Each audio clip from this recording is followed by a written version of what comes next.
ஒரு சூரன் பத்மாசுரன் உட்காந்து தவம் பண்ணுறான் அப்படின்னா தெரியாதா இறைவனுக்கு இவன் எதுக்கு தவம் பண்ணுறான், அடுத்து என்ன பண்ண போகிறான்னு தெரியாதா? இருந்தாலும் வருவார். எதுக்கு வருவார்? வேறு ரூபத்தில் வருவார். அவரெல்லாம் இல்லை, அவருடைய பிம்பம் போதும் அமுச்சு வைப்பார். ஏதோ ஒரு ஒளியோ இல்லை ஏதோ ஒரு ஒளிக்கற்றையோ அமுச்சு வச்சு ஆசீர்வாதம் வழங்குவார். அவன் என்ன உருவத்தில் கேட்குறான் அந்த உருவத்தில் வருவார். வந்து என்னடா வேணும் உனக்கு, எனக்கு இந்த வரம் வேணும் வச்சுக்க. அவருக்கு தெரியாதா? கொடுக்குறவருக்கு தெரியுமா தெரியாதா? இவன் என்ன பண்ண போகிறான்னு தெரியுமா தெரியாதா? இருந்தாலும் ஏன் கொடுக்குறாரு? இத்தனை வருஷம் உட்காந்து தவம் பண்ணியிருக்கான். அவன் உழைப்பிற்கு ஏதோ ஒரு பலனை கொடுத்துத்தான் ஆக வேண்டும் என்று நினைப்பதனால் அந்த கருணையினால கொடுக்குறாரு. ஆனால் பிரச்சனை என்ன? இப்போ பவரை கொடுத்துட்டாரு, அதை சரியாக பயன்படுத்தணும். சரியாக பயன்படுத்தலைன்னா என்ன பண்ணுவார்? என்ன பண்ணுவார்? பின்னாடி இன்னொரு ஆளை ரெடி பண்ணி அனுப்புவார். போ, முதல்ல ஒருத்தனை அமிச்சேன், இவன் மக்களை கொல்றான், இவன் சரியில்லைன்னு தெரிஞ்சோடனே முருகப்பெருமான் மாதிரியோ இல்லை சக்தி வாய்ந்த வேற ஏதோ ஒரு ஆற்றல் மிகுந்த ஒரு ஆற்றலையோ அனுப்பிச்சு இவனை போட்டு தள்ளிரு. செய்வாரா மாட்டாரா? அப்ப என்னுடைய கேள்வி என்னன்னா, இறைவன் உங்களுக்கு காட்சி கொடுக்கணும்னு நினைக்கிறீங்களே, எந்த விதத்துல நியாயம்? முதல்ல நம்ம வாயை திறக்கலாமா? நம்ம பண்ண பாவ செயல்களுக்கு பேசவே கூடாது. பேசாம நம்ம தகுதியை வளர்த்துக்கிட்டு, நமது குணத்தை வளர்த்துக்கிட்டு, நம்மளுடைய குவாலிட்டி இம்ப்ரூவ் பண்ணிக்கிட்டு, அன்பையும் கருணையும் அதிகப்படுத்தி கொண்டுதான் முதல்ல வந்து இறைவனை பத்தி பேசவே ஆரம்பிக்கணும். நீங்க அது வரைக்கும் நம்மெல்லாம் சாக்கடை மாதிரி, அவன் சுத்த பாலாக இருக்கிறான். வெட்ட வெளியிலே ஏகப்பட்ட வெளி இருக்கு, சுத்த பெருவெளின்றாங்க, எண்டு வரைக்கும் சொல்றாங்க.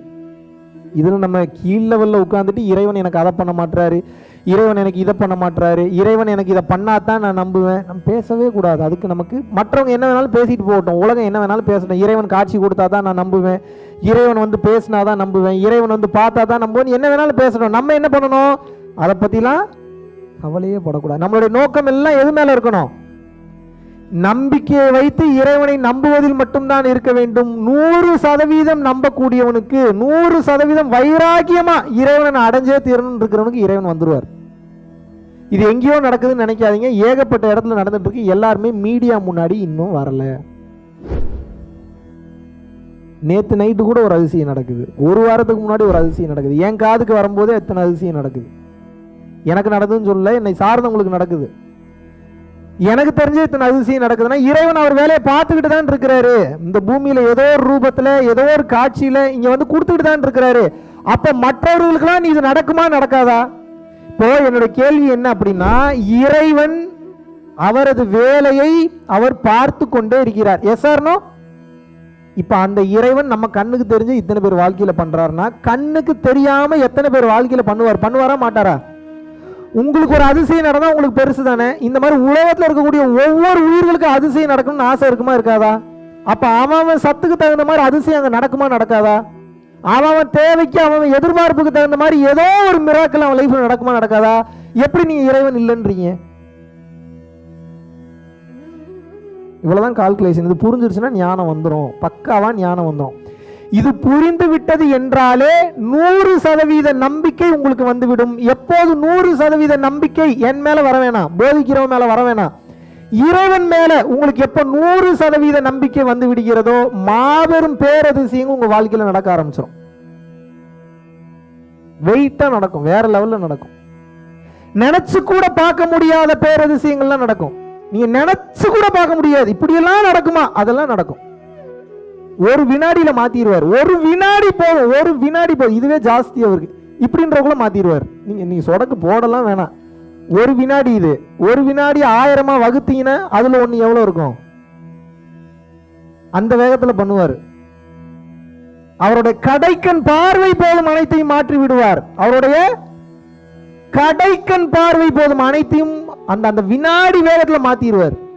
நம்பணும்ல, பிரச்சனை அதுதானே.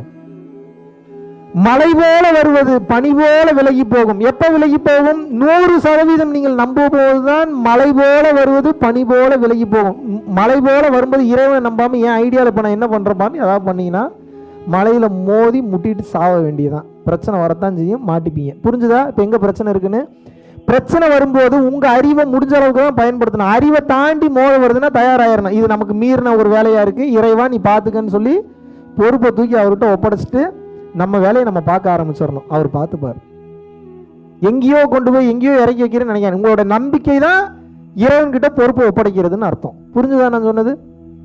நம்புங்க, 100% நம்புங்க. இந்த பிரச்சனை வராது, இந்த பிரச்சனை நடக்காது, இது எனக்கு பாதிப்பை ஏற்படுத்தாது, ஏதோ தெரிஞ்சோ தெரியாமையோ இந்த புள்ள தப்பு பண்ணிட்டேன், என்னை மன்னிச்சு விட்டுரு. நான் வேண்டும் போல அப்படித்தானே வேண்டுவேன். தெரிந்தும் தெரியாமலும் அறிந்தும் அறியாமலும் நான் செய்த தவறு. நான் தவறே செய்ய மாட்டேன், நான் தவறே செய்யாத உத்தம புத்திரன்னா செருப்பு கொண்டு அடிப்பாங்க. டெய்லியும் பார்த்துக்கிட்டு என்னென்ன சேட்டை பண்ற நீ இவ்வளோ பொய் பேசன்னு அவங்களுக்கு தெரியாதா?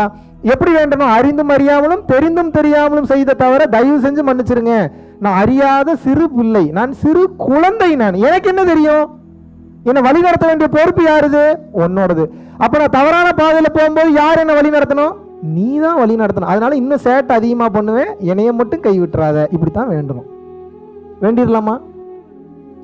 என்னை எந்த சூழ்நிலையிலும் என்னை கைவிட்டுறாத, என்னை பத்திரமா பார்த்துக்க, என்னை டேக் கேர் பண்ணிக்க. எனக்கு என்ன தெரியும்? குழந்தை தானே, நான் கொஞ்சம் கொஞ்சமாக தானே கற்றுக்கிறேன், அறியாமையில் தானே இருக்கேன். அறிவு வந்துருச்சுன்னு இன்னைக்கு இறைவன்ட்ட சொல்லிடவே கூடாது. நான் ஞானம் பெற்றுட்டேன், நான் அறிவு வந்துருச்சு, வாயவே துறக்க பிடுங்கிடுவார் இருக்கிறதையும். என்ன உனக்கு அவ்வளோ திமுறா? அப்போ என்ன? சரண்டராகி சரணாகதியாகி என்ன தெரிஞ்சாலும் ஒன்றுமே தெரியல காலிலே விழுந்து கிடக்கும்போது தான் கொஞ்சம் கொஞ்சமாக அந்த அருளை அவர் வாரி வாரி உங்களுக்கு வழங்குகிறார். புரிஞ்சுதா? ஏன் பணிவாக இருக்கணும், ஏன் தன்னடக்கமாக இருக்கணும்னு இப்போ புரிஞ்சுதா? டெக்னிக்காக காலில் விழுந்து மொத்தத்தையும் உருவிடணும் அந்த ஆள்கிட்ட இருந்து. அவர் தான் கொடுக்குறதுக்கு தயார் நிலையில் இருக்கிறாரு, டெக்னிக்கும் தெரிஞ்சு போச்சு. உங்களுக்கு என்ன பிரச்சனை? கேட்குறதெல்லாம் வாங்கிக்க வேண்டியதானே. ஆனால் என்ன, நெஞ்சு நிமித்திட்டு திமிர்த்தனமாக போய் கேட்கக்கூடாது. எப்படி கேட்கணும்? ஐயா சாமி எங்கெங்கேயோ போய் பிச்சை எடுக்கிறோம், நான் யார்கிட்ட போய் பிச்சை எடுக்க சொல்கிறேன்? உங்களுக்கு எந்த தெய்வத்தை பிடிக்குதோ, உங்களுக்கு எந்த இறைவனை பிடிக்குதோ அவர்கிட்ட போய் சாமி பெரிய மனசு பண்ணி ஏதாவது பண்ணுங்கயான்னு சொல்லி பிச்சை எடுங்க. 100% நீங்கள் அகங்காரம் இல்லாமல் சென்று பிச்சை கேட்கும் போது அவன் கொடுத்து தான் ஆகணும், அவனுக்கு வேற வழியே கிடையாது. ஏன்னா டிசைனே அப்படிதான் இருக்கு. ஒருத்தன் அகங்காரம் இல்லாம நிராயுத பாணியா போய் நீ எனக்கு இதை கொடுன்னு கேட்டா அவருக்கு வேற ஆப்ஷன் இல்லை, அவர் கொடுத்து தான் ஆகணும். இன்னும் ஒருபடி மேலே போனவங்க இருக்காங்க. அவங்க எப்படி போவாங்கன்னா அதே மாதிரி நிராயுத பாணியா, அதுவும் அதே மாதிரி எதுவுமே இல்லாமல் ஐயா சாமி எனக்கு நீ மட்டும் போதும், வேற எதுவும் வேணாம். இது ரொம்ப டெக்னிக்கலே பெரிய டெக்னிக் இது. ஏன் அப்படின்னா அவர் உடனே குளிர்ந்துருவார். ஆனால் அவருக்கு தெரியும் நம்மளை கரெக்ட் பண்ணிட்டா இவங்க எல்லாத்தையும் கரெக்ட் பண்ணிடலாம். ஏன்னா படைச்சது மொத்தமாக அவர் தான். இவங்க பாருங்க போய் இவங்களோட அறிவுக்கு சின்ன சின்ன பொருளாக போய் கேட்கறது, இதை கொடு அதை கொடு. ஆனால் நம்ம எப்படி போய் கேட்கணும்? ஐயா சாமி நீயே வந்துரு என் கூட, நீ மட்டும் என் கூட இரு, வேற யாரும் எனக்கு வேணான்னா. இப்போ யார் உங்க கூட இருக்கிறா? இறைவன் இருக்கார். 24 hours மேஜிக் பண்ணுவார். உங்களுக்கு மிராக்கிள் நடக்கும். உங்களை ஒருத்தன் தொட முடியாது, தொட்டா செத்தான் அவன். அதனாலதான் ஒரு கோட் கூட ரொம்ப அழகா எழுதுனாங்க. எப்படின்னா don't mess up with spiritual people because you are not aware of the forces behind them. அப்படின்னா என்ன? எப்பவுமே ஆன்மீகத்தில் இருக்கக்கூடியவங்கிட்ட பகையே வச்சுக்காத. ஏன் வச்சுக்க கூடாது? அவன் என்ன நிலையில இருக்கான், உள்ளுக்குள்ள என்ன உள்வளர்ச்சி அடைஞ்சிருக்கான்னு உங்களுக்கு தெரியாது. அவன் மேல கையை வச்சிங்க பெருமாளே இறங்கி கூட்டு வந்தாலும் கூட்டு வந்துருவான் அவன். பாருங்க வேணே இப்ப என்னெல்லாம் பேசுறான். அவர் வந்துருவாரு. அவர் உண்மையான அன்பு இருக்கும்போது வரமாட்டாரா? பெருமாள் வரமாட்டாரா? சிவபெருமான் வரமாட்டாரா? எவன்டா என் புள்ள மேல கை வச்சுன்னு இறந்து ரசிப்பாங்க. அதெல்லாம் அவங்க என்ன பண்ணுவாங்க? ரசிப்பேன். இந்த புள்ள என்ன அழகா பக்தியில இருக்கு பாரு, என்ன அழகா ஞானத்துல இருக்கு பாரு, இந்த புள்ள மேல போய் கை வைக்கிறாங்களே இவனை விட்டுறலாமான்னு சொல்லி யாரை இழுப்பாங்க? பெருமாளை இழுப்பாங்க, ஈஸ்வரனை இழுப்பாங்க, பிரம்மன் இழுப்பாங்க. ரொம்ப அவசியமா இருந்ததுன்னா இவங்களே முடிச்சிருவாங்க இருக்கக்கூடிய சம்பவத்தை. இவங்களெல்லாம் ஒரு பிரச்சனையை முடிக்க முடியலன்னா எப்படி? District court, high court, supreme court மாதிரி அப்புறம் ஏறி அருட்பெருஞ்சோதி ஆண்டவரை இறங்கினாலும் இறங்கிடுவார். ஏன்? அவனுடைய அன்பு உண்மையாக இருக்கும் பட்சத்தில் அந்த மிராக்கிளை பண்ணுவாங்க. என் லைஃபே மிராக்கிள் தான். மிராக்கிள் பார்த்து பார்த்து டயர்டாகி போயிட்டேன் நான். இதுக்கப்புறம் எனக்கு மிராக்கிளே வேணும். எத்தனை மிராக்கிளை தான் பார்க்கறது? பார்த்து பார்த்து டயர்டாயிட்டு. இதெல்லாம் உணர்ந்ததுனால, அனுபவிச்சதுனால தான் உங்கள்கிட்ட இவ்வளோ தூரம் கதறேன். நம்புங்க, இறைவனை நம்பும் போது அந்த மிராக்கிள் நடக்கும். நம்பாம நடக்காது, நடக்காது, நடக்காது, நடக்காது, நடக்காது. கிளியர்?